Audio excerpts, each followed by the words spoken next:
do hereby declare the independence of Bangladesh. আজ থেকে বাংলাদেশ স্বাধীন। বাংলাদেশের স্বাধীনতার প্রকৃত ঘোষক আসলে কে? দেশে প্রতিবারই যখন যে সরকার আসে ততবারই তাদের নিয়ম অনুযায়ী মুক্তিযুদ্ধের ইতিহাস বদলে যায়। স্বাধীনতা ঘোষণা কে করেছে? শহীদ রাষ্ট্রপতি জিয়াউর রহমান। সেই সাথে বদলে যায় স্বাধীনতার মূল ঘোষকের নাম। এই যেমন ১৯৭১ থেকে ৭৫ সালের দিকে দেশের স্বাধীনতার ঘোষক বলতে শেখ মুজিবুর রহমানকে জানত মানুষ, কিন্তু ৭৫ থেকে ৮১ সালের দিকে সবাই জানল স্বাধীনতার ঘোষক আসলে মুজিব নয়, জিয়াউর রহমান। ১৯৭১ সাল থেকে শুরু করে আজ পর্যন্ত যে সরকার ক্ষমতায় এসেছে তারা পাঠ্য বইয়ে একরকম ইতিহাস লিখেছে, আবার কয়েক বছর পর অন্য সরকার এসে আগের পাতা ছিঁড়ে নতুন নাম বসিয়েছে। সরকার বদলায় আর সাথে সাথে বদলে যায় অত্যন্ত স্পর্শকাতর এই ঐতিহাসিক প্রশ্নের উত্তর। এখন প্রশ্ন হলো, বাংলাদেশের স্বাধীনতার সত্যিকারের ঘোষক আসলে কে? প্রজন্মের পর প্রজন্ম ধরে আমরা এই রাজনৈতিক টানাপোড়েনের শিকার হয়ে চলেছি। শেখ মুজিবুর রহমান নাকি জিয়াউর রহমান? এই বিতর্কে রাজনৈতিক দলগুলো নিজেদের মতো করে ফায়দা লুটেছে, কিন্তু ইতিহাসের সত্য তো আর রাজনৈতিক ইশতেহার মেনে চলে না। তাহলে আসল সত্যটা কি, আর আসল ইতিহাসই বা কি? কেনই বা এই ঘোষক নিয়ে এত বিতর্ক? বিষয়টা বুঝতে হলে আমাদের ফিরে যেতে হবে ১৯৭১ সালের ২৫শে মার্চের সেই কাল রাতে। ঢাকায় তখন থমথমে উত্তেজনা। ইয়াহিয়া খান গোপনে ঢাকা ছেড়েছেন, আর পাকিস্তানি সেনাবাহিনী পুরো শহরে অপারেশন সার্চ লাইটের নামে ধ্বংসযজ্ঞ চালানোর প্রস্তুতি নিচ্ছে। রাজনৈতিক নেতারা শেখ মুজিবুর রহমানকে নিরাপদ আশ্রয়ে চলে যাওয়ার পরামর্শ দিচ্ছেন, কিন্তু তিনি সিদ্ধান্ত নিলেন তিনি পালাবেন না, নিজের বাড়িতেই থাকবেন। কারণ তিনি মনে করেছিলেন তিনি আত্মগোপন করলে পাকিস্তানি বাহিনী তাকে খুঁজতে গিয়ে পুরো ঢাকা শহর জ্বালিয়ে দেবে, লাখো মানুষের প্রাণ কেড়ে নেবে। রাত গভীর হওয়ার সাথে সাথে পাকিস্তানি বাহিনী যখন হামলা শুরু করল, তখন গ্রেফতার হওয়ার ঠিক আগ মুহূর্তে একটি বার্তা পাঠানো হলো। তৎকালীন ইপিআরের ওয়্যারলেস এবং টেলিপ্রিন্টারের মাধ্যমে একটি বার্তা ছড়িয়ে দেওয়া হলো সারা দেশে, যা ছিল মূলত স্বাধীনতার একটি ডাক। বার্তাটি ছিল ইংরেজিতে, যার মূল কথা ছিল আজ থেকে বাংলাদেশ স্বাধীন। কিন্তু এই বার্তাটি ঢাকার সাধারণ মানুষ জানতে পারেনি, কারণ ততক্ষণে ঢাকা শহর কার্যত বিচ্ছিন্ন আর জ্বলন্ত একটি অগ্নিকুণ্ড। এইখানে এসে গল্পটা একটা মোড় নেয়। ঢাকায় যখন পাকিস্তানি বাহিনী তাণ্ডব চালাচ্ছে, তখন ঢাকার বাইরের পরিস্থিতি কি? বিশেষ করে চট্টগ্রামের কথা বলা যাক, কারণ স্বাধীনতার ঘোষণার ইতিহাসের কেন্দ্রবিন্দু কিন্তু ঢাকা নয়, বরং চট্টগ্রাম। ২৫শে মার্চের সেই রাতেই চট্টগ্রামের বোয়ালখালী বা কালুরঘাট এলাকায় স্বাধীন বাংলা বিপ্লবী বেতার কেন্দ্র চালু করার চেষ্টা করছিলেন বেতারের কয়েকজন কর্মী এবং স্থানীয় নেতারা। তাদের মধ্যে ছিলেন বেলাল মোহাম্মদ, এম এ হান্নান সহ আরও কয়েকজন। ২৬শে মার্চ দুপুরবেলা এম এ হান্নান প্রথম শেখ মুজিবুর রহমানের সেই টেলিগ্রাম বার্তার ওপর ভিত্তি করে একটি ঘোষণা পাঠ করেন। অর্থাৎ রেডিওতে প্রথম স্বাধীনতার কথাটি উচ্চারিত হয়েছিল ২৬শে মার্চেই। কিন্তু এখানে একটা সমস্যা দেখা দিল। এম এ হান্নান ছিলেন একজন রাজনৈতিক নেতা, তার কণ্ঠস্বর সাধারণ মানুষের কাছে ততটা পরিচিত ছিল না। আর তখন চারদিকে পাকিস্তানি আর্মির আক্রমণ, মানুষের মনে চরম আতঙ্ক। এই অবস্থায় একজন বেসামরিক নেতার কণ্ঠে রেডিওতে ঘোষণা শুনে মানুষ ঠিক ভরসা পাচ্ছিল না। মানুষের দরকার ছিল এমন একটা কণ্ঠ, এমন একটা সামরিক নির্দেশ যা শুনে তারা বিশ্বাস করতে পারবে যে হ্যাঁ, আমাদেরও একটা বাহিনী আছে যারা পাকিস্তানিদের বিরুদ্ধে লড়ছে। তাহলে জিয়াউর রহমান দৃশ্যপটে এলেন কিভাবে?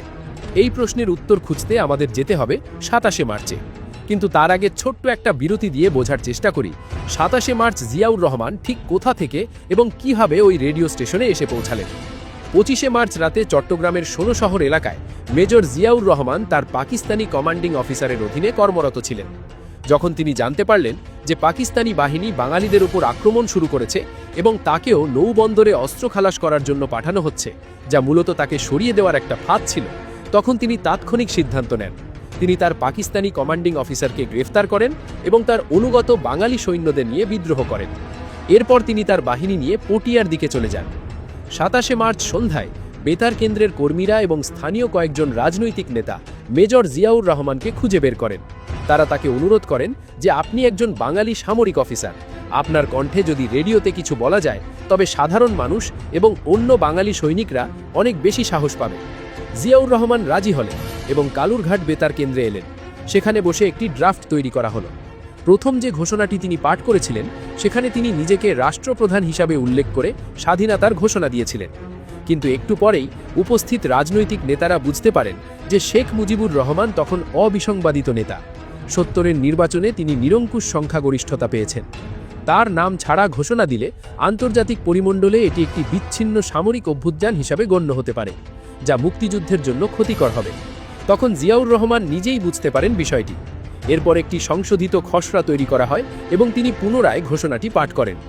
সেই দ্বিতীয় ঘোষণায় তিনি স্পষ্টভাবে বলেছিলেন তিনি বঙ্গবন্ধু শেখ মুজিবুর রহমানের পক্ষে বাংলাদেশের স্বাধীনতার ঘোষণা দিচ্ছেন।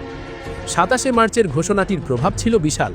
সেই চরম হতাশার মুহূর্তে কোটি কোটি বাঙালিকে, বিশেষ করে সামরিক এবং অর্ধসামরিক বাহিনীর বাঙালি সদস্যদের বুকে সীমাহীন সাহস জুগিয়েছিল। এখন একটা খুব যৌক্তিক প্রশ্ন মাথায় আসতে পারে। 26শে মার্চ এম এ হান্নান ঘোষণা দিলেন, 27শে মার্চ জিয়াউর রহমান ঘোষণা দিলেন বঙ্গবন্ধুর পক্ষে। তাহলে স্বাধীনতার ঘোষক নিয়ে এত বড় রাজনৈতিক ক্যাচাল কেন শুরু হলো? কেনই বা পাঠ্য বইয়ের ইতিহাস বারবার কাটাছেঁড়া করা হলো? এর উত্তর লুকিয়ে আছে আমাদের দেশের রাজনৈতিক ক্ষমতার পালাবদলের মধ্যে। 1971 থেকে 1975 সাল পর্যন্ত যখন বঙ্গবন্ধু শেখ মুজিবুর রহমান ক্ষমতায় ছিলেন, তখন তাকেই স্বাধীনতার ঘোষক এবং স্থপতি হিসাবে সম্মান দেওয়া হতো।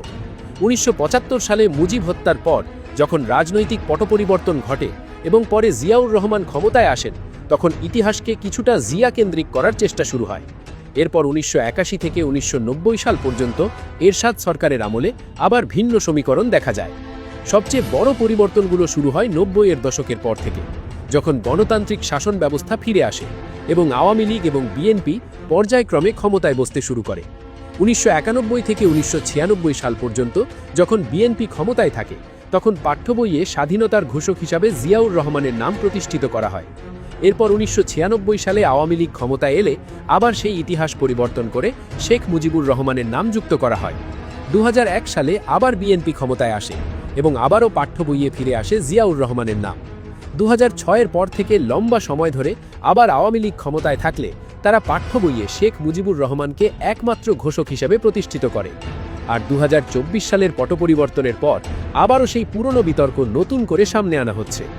পুরো বিষয়টা যেন রাজনৈতিক পিংপং খেলার মতো হয়ে দাঁড়িয়েছে।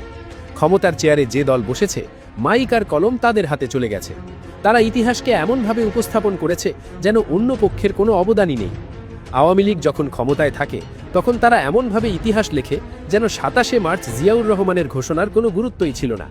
আবার বিএনপি যখন ক্ষমতায় থাকে, তখন তারা এমনভাবে প্রচার করে যেন 26শে মার্চের আগে দেশে কিছুই হয়নি। অথচ বাস্তব ইতিহাস কোনো জাদুর কাঠি নয় যে একজন মানুষ একটা শব্দ বলল আর সাথে সাথে দেশ স্বাধীন হয়ে গেল। স্বাধীনতা কোনো একক মুহূর্তের ফসল নয়, এটি একটি দীর্ঘ ধারাবাহিক প্রক্রিয়া। 1970-এর ঐতিহাসিক নির্বাচন, যেখানে বাঙালি জাতি শেখ মুজিবুর রহমানকে তাদের অবিসংবাদিত নেতা হিসাবে মেনে নিয়েছিল, সেখান থেকেই মূলত আইনি এবং রাজনৈতিকভাবে স্বাধীনতার ম্যান্ডেট তৈরি হয়ে যায়। তার 7ই মার্চের ভাষণ, অসহযোগ আন্দোলন এবং 25শে মার্চ রাতে গ্রেফতার হওয়ার আগে দেওয়া বার্তাটি ছিল এই প্রক্রিয়ার ভিত্তি। অন্যদিকে মেজর জিয়াউর রহমানের ভূমিকাও ঠিক ততটাই বাস্তব আর অনিস্বীকার্য। একজন সামরিক অফিসার হিসাবে নিজের জীবনের মায়া ত্যাগ করে বিদ্রোহ করা এবং কালুরঘাট বেতার কেন্দ্র থেকে নিজের কণ্ঠে সেই ঘোষণা পাঠ করাটা কোনো সাধারণ ব্যাপার ছিল না। তার সেই ঘোষণাটি সেদিন এক দিশেহারা জাতিকে যুদ্ধের দিক নির্দেশনা দিয়েছিল। আন্তর্জাতিক মিডিয়াগুলো এই ঘোষণার পর বুঝতে পেরেছিল যে পূর্ব পাকিস্তানে স্বাধীনতা যুদ্ধ শুরু হয়ে গেছে। কিন্তু এই ব্যাপারটাকেই রাজনৈতিক দলগুলো নিজেদের সম্পত্তি বানিয়ে ফেলেছে। যখন যে দল ক্ষমতায় আসে, তারা তাদের নেতাকে বড় করতে গিয়ে অন্য নেতার অবদানকে মুছে দিতে চায়। বাংলাদেশের স্বাধীনতার ঘোষক কে, এই প্রশ্নের উত্তর এক লাইনে দিয়ে আসলে পুরো ইতিহাসকে মাপা সম্ভব নয়। রাজনৈতিক দলের এই ইতিহাস বদলানোর খেলা নিয়ে আপনাদের কি মনে হয়? আপনার মূল্যবান মন্তব্য জানিয়ে দিন আমাদের কমেন্ট সেকশনে।